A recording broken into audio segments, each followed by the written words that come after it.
Hey ladies, it's Amber and it's time for another straight talk. So grab your journal, your notebook, however you grab onto these little nuggets and let's get started. So I want to talk today about what makes people change. What makes people change? And so I want to give you a perspective that may or may not bless you. I'm hoping that it will in some way of what has to happen for us to really draw a line in the sand. And I'm trying to go back to when I really drew the line in my sand for the health journey that I'm on. Now, that health journey that I'm on did not look like what it does today. It was just a commitment that said, I'm no longer willing to do things the old way. I'm no longer willing to binge and purge. I'm no longer willing to count calories, weigh myself every day, look in the mirror and judge myself all the time, constantly obsess about what I'm putting in my mouth, and then exercise to make sure that that equals what I ate or more. I drew a line in the sand to not live in that place anymore. And I think the pivotal moment for me was realizing that it was more painful to stay the same than it was to change. And there was a long period in my life where I felt like it would have been more painful to change. Maybe because I didn't know how to change. Maybe because I didn't know what it would be like to really love and accept myself. Maybe because there was a fear of really being loved and really being seen, because I had went through the grief of my mom, losing someone so close to me that sometimes it can feel painful to even have the opportunity to get close to someone. So maybe there were some things that I was actually fearful of stepping into. So the pain of where I was at didn't seem so bad because it was protecting me in a way. So for some of you, some of your behaviors might be protecting you. It might be helping you to not have to be in intimate, close relationships. Therefore, you're not risking the chance of being hurt or being rejected or being left or having to be the person that leaves. So maybe you have certain behaviors because this is just the way that your family has been. This is the way that everybody is. And the thought of you changing and having them see you change and maybe not love you or not accept you or judge you, or maybe they might think that you're better than them or whatever that looks like, that feels painful to you. Maybe it's even your spouse. I mean, you met him at this weight, right? Or this is kind of the comfort that you're in, the things that you do together, the way you eat, the way you drink, the way you live, the way you're kind of lazy and comfortable. And you're nervous that if you really jump on this and you change too much, he's going to go, whoa, whoa, whoa, whoa, whoa. I did not sign up for this. I don't know what it is for you, but part of my journey, I had to really evaluate. If I stay the same, that's okay. But what do I get if I stay the same? Versus in the future, what could that look like? So if I stay the same, if I keep binging and purging, if I keep obsessing, if I keep doing that, I got this glimpse of what my life would look like. And in not so many words, I was a single cat lady, literally lived by myself with cats, not people, because that's easier for me to love because they don't talk back and they're not going to leave me and they're always excited when they come home. When I come home and they're going to snuggle up to me. I mean, I literally had this vision that if I keep going down this path, I'm going to be alone and I am going to be lonely and I'm going to be bitter and I'm going to not be healthy. My hair's going to fall out and my body's going to start to deteriorate. And as the years roll on, I might be able to maintain it in my 20s, but the things that I'm doing, it's going to consume me even more than what it did then. And I got this vision, and I think that got me, the thing that got me the most is I would have told you that I wanted love above all. I wanted to find love. And if I wanted to find love and be loved, and love someone else, this path of secrecy and obsession and I'm not enough and until I get to this level, then I'm going to be lovable, then I'm going to be acceptable, that was never going to work in a healthy relationship, ever, ever, ever, ever. So that was my line in the sand. I attached more pain to not changing than to changing. So have you linked enough pain to not changing? Now, if this would be my life now and I was in that pivotal point, I would look at my daughter, Berlin. Berlin mimics everything I do. I mean, she has created a computer so that she can do her workout while mommy does her workout. She talks the way that I do. She has mannerisms that I have. She is mirroring everything. Now, by the grace of God, she mirrors positive things. She talks to herself. I am confident. I am bold. I am brave. Mommy is this healthy. I want to be healthy. We are strong. She is speaking the very journey that I've been on. The very things that I've had to instill in myself is coming out in her. Now, if that was not the case, I would see her taking on attributes of my old self. That would probably freak me out. So for some of you, your big why, your painful thing that's like, oh, I've got to change, because you know that if you don't change and you stay in the same place, that you're going to have to sit and witness another generation repeating what you've done. Now, this is not to make you feel bad. The enemy, or whatever you want to call it, your ego is going to tell you, oh, this isn't that big of a deal. It's either going to say this isn't a big a deal, or the voice is going to say, but you can't change. Look how long you've been here. Look, you've never been successful before. Oh yeah, you were successful that one time, but look, here we are back again. Those voices, those stories, those are the ones that we cannot give power to. There is a stronger voice inside of you. And that's what I had to find, is I had to find my stronger voice. I had to find what I believe is the Spirit of God inside of me, speaking to me who I really am. Not who I think I am because of the results that I've got in the past. Not who people say I am because of their brokenness and their insecurities and blah, blah, blah. Okay? Not even who I think I am, but who do you think I am, God? And only when I drew that line in the sand and I said, I am no longer willing to continue to do what I'm doing because the pain of what that's going to cause is too much to bear. So I'm willing to step into something different. And my different started with just not binging and purging. Like, that was my different. Like, I am not going to binge and purge. And then it was this struggle, because that was this old thing. It was like a comfy old blanket. You know, that blanket that you had when you were 4 that's just all just tattered and disgusting and gross, and it smells, and everybody's like, why are you holding on to that? And it's like, it was my blanket. And trust me, there were many times that I want to go back to that blanket, but I had made a commitment. I had made a decision. I had drew the line in the sand that I'm like, that is not going to get me anything but pain. It used to be a comfort to me. It used to be a release. But over the years, it just kept building up. So I could no longer do that. So that's where it started, was that. And then it went into calorie counting, and it went into the scale. Like, I'm not going to step on the scale. Every time I step on the scale, it just causes this self-condemnation and this judgment. And it dictates what I do and how I feel about myself and how I look at food. And I'm like, this is crazy. This is painful. I don't want to live my entire life revolved around this stupid number. So I gave that up. And it was just slowly, God just started pulling things and putting them in front of my face and saying, is this painful enough? Is this something that if you keep doing, it's going to cause you more pain in the future, or it's going to keep you from that relationship, or it's going to keep you from the calling that I have on your life, Amber, to speak to women and to speak life into them, or it's going to form an image for your daughter who's going to repeat the pattern that you just repeated. I had to look at things through that context. And I think sometimes when we get on a health journey, we try to take it all on at the same time. And what I've realized is my journey just keeps getting more and more refined. More and more refined. Little things that God will bring in because He's like, you're committed, Amber. I see that you're committed to the health journey. Here's another piece. Here's another thing I'm going to release from you.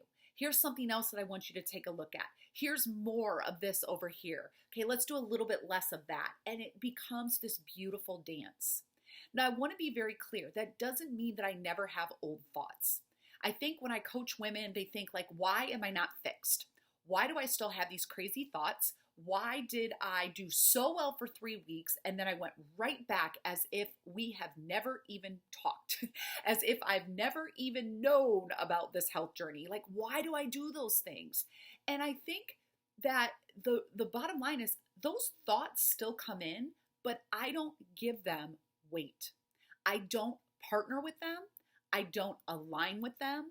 I don't believe in them, and therefore I do not do actions that support them. It doesn't mean that those thoughts do not fly into my head, the thoughts of comparison, the thoughts of envy, the thoughts of just step on the scale, Amber. Aren't you a little bit curious? You know, you love the way that you look. Like, we should just see what that number is. And I'm just like, liar, liar, liar, because I've been on this journey long enough and I've fell enough times, like on my face, to know I can't do that, okay? I can choose to, but I can't do it and keep my freedom. And my freedom is more important to me. I am more committed to my freedom and seeking pleasure in my life than going back to those old painful ways. It doesn't mean that I don't dabble, that I don't stumble. I don't fall flat on my face anymore. And for some of you, you're falling flat on your face, but every time you get up, you go, that didn't feel good. It used to feel better than that, but now it really feels bad. My clients will say that. They're like, okay, Amber, like I drank too much and I felt awful for 2 days. But here's the thing. Like before, I would have just been like, and then I would have done it again. But I am just so clear that I never want to do that again. And I go, whoa, whoa, whoa. Never say never. However, you're starting to realize that it just doesn't feel good at all. So now we start to link pain to those old behaviors. It's like the drinking used to make us feel good at some extent, but now there's so much pain linked to it that you're like, I can't even do it. Like, I literally can't even go there. I've got other things that I can do to connect with someone or to escape or to whatever. It's like, but I'm not going to do that. It's just too painful. I'm going to lose 2 days of my life. I'm going to feel horrible about myself. Like, I've come too far to do that. That's how the journey starts to progress. So I just want to encourage you today, because I think there's this false belief, and I think the reason we have it is because we live in an instant gratification world. We open up our phones, and with just a couple of seconds, we can push a button and something's going to be shipped to us. We can immediately satisfy and gratify our needs. But in our health journey, which is linked to our spiritual journey, it is not instant. There is no button that we just click and we just get there. This is where grit comes in. This is where strength is built. This is where perseverance and courage and bravery and boldness and wisdom and beauty and grace and all the things that we really want for ourselves are not through instant gratification. They're in rolling up our sleeves, getting down in the dirt, and freaking doing the work. Pardon my French. But I have seen women that there's something inside of them that just thinks that something should click. And yes, there are certain things that just click, but that doesn't mean that you can just go, I'm never going to struggle with that again. You have to stay diligent and focused. You have to create boundaries. You have to talk to yourself. You have to talk to your creator. You have to build up the strength of who you really are if you're going to let go of the representative or let go of the masks or let go of the facade that you've been living under. If you want to live authentically and real and the truest version of yourself, you want to honor your body, you want God to show you the path to vitality and to joy and to peace, and you want to release weight as you release the behaviors that you used to grab onto to make you feel better and all of that stuff, it is through forging the path. It is through perseverance. It is through going, falling, stumbling, taking a couple step backs, getting on the path, and then waking up and making a decision to keep on going. The last thing I want to share with you, because I want to make this really quick today, is that today I was exercising and I had so much joy. So like joy was just flooding me and flooding me. And it's like the more I moved my body, the more joy I felt. The more I was breathing harder, like the more alive that I felt. And God just for a moment, it was almost like it just stacked like this.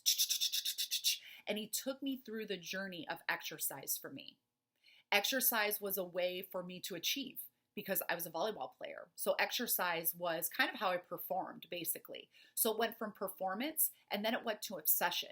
It was my tool of control. It was what controlled what I ate. What I ate controlled that. And it was just this thing that like I had to do it or I wasn't okay. Then through my divorce and through everything that happened with my marriage, it was for grief.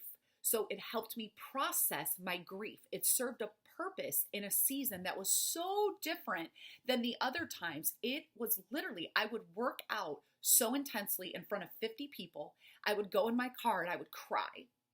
And I was just releasing all of this grief. And I didn't realize it then. I just thought I was working out to pay my bills. I was working out because I had made a commitment. I was working out because I didn't want to let people down. I was working out because it got me out of the house and actually got me out of bed to function.